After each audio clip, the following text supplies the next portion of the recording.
नमस्कार दोस्तों। Proactive global platform पे आपका स्वागत है। दोस्तों, ये न्यूज़ है 2027 में देश में पहली बार होगी डिजिटल जनगणना। मतलब आपकी जो जनगणना 2021 में होनी थी, अब वो अब 27 में होगी, वो भी डिजिटल फॉर्मेट में होगी। कल यानी कि 12 दिसंबर को केंद्रीय कैबिनेट की मीटिंग हुई और उसमें जो मीटिंग हुई, उस मीटिंग में कुछ निर्णय लिए गए। उसमें से एक महत्वपूर्ण निर्णय ये भी है कि डिजिटल जनगणना कराने के लिए भारत सरकार ग्या 11,718 करोड़ रुपए की जो मंजूरी है वो दे दी गई है जनगणना कराने के लिए।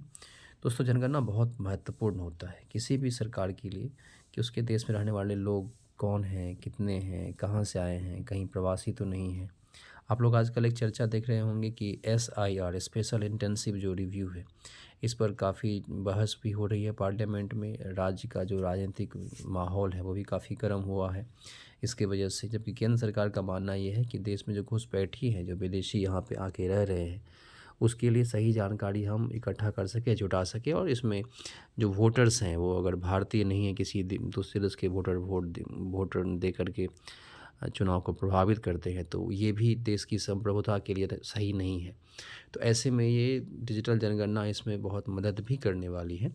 तो इसमें क्या है ना कि ये डिजिटल जनगणना 2 चरणों में कराई जाएगी। पहला चरण जो होगा वो अप्रैल से सितंबर 2026 तक चलेगा और दूसरा चरण जो है वो फरवरी में प्रारंभ होगा 27 में। तो इसका मतलब ये है कि 27 के अंतिम मतलब महीने तक, मतलब नवंबर-दिसंबर तक देश के सामने रिपोर्ट आ जाएगा कि देश में आबादी कितनी है, कहाँ की है, किस आर्थिक स्थिति से जो लोग हैं वो जुड़े हुए हैं। इस प्रकार से डाटा हमारे पास आएगा।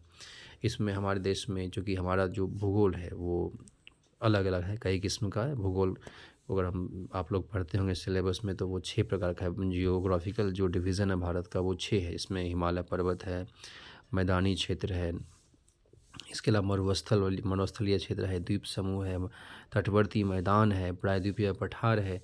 इस तरह का जो भारत का ज्योग्राफ़ी है उसके हिसाब से सरकार ने ये टाइम से टेबल सेट किया है और उसके अकॉर्डिंग ये जनगणना कराई जाएगी अलग-अलग क्षेत्रों में।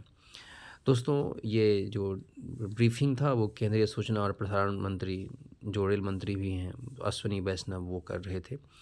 इसमें कहा गया है कि इसमें लगभग 30 लाख कर्मचारी तैनात किए जाएंगे। इसमें जो गणनाकार है, जिसको एन्यूमरेटर है, आप ये नाम याद रख लीजिए, बहुत इंपॉर्टेंट है।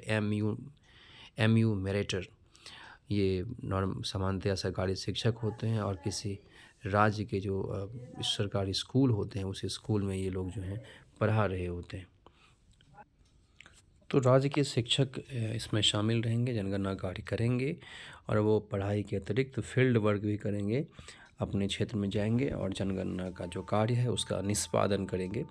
इसमें मोबाइल ऐप और जो मॉनिटरिंग सिस्टम है, वो दोनों सेंट्रल पोर्टल पर जो है उपलब्ध रहेगा। उसके हिसाब से इसमें वो फीड करेंगे डेटा को और डेटा जो है सेंट्रल जो कह सकते हैं कि डाटा बैंक है उसमें वो जमा होगा और इस प्रकार से देश के सामने जनगणना जो है वो अब निकल के आएगी। ये जनगणना आज़ादी के बाद 16वीं जनगणना होगी और इसमें जो 30 लाख कर्मचारी हैं वो लगाए जाएंगे। हम उम्मीद करते हैं कि पिछले साल जो पर्यावरण को नुकसान पहुंचाने वाली गतिविधि हुई थी, लगभग 18,000 टन पेपर का इस्तेमाल किया गया था, तो उम्मीद है कि इस बार पेपर का इस्तेमाल कम से कम हो।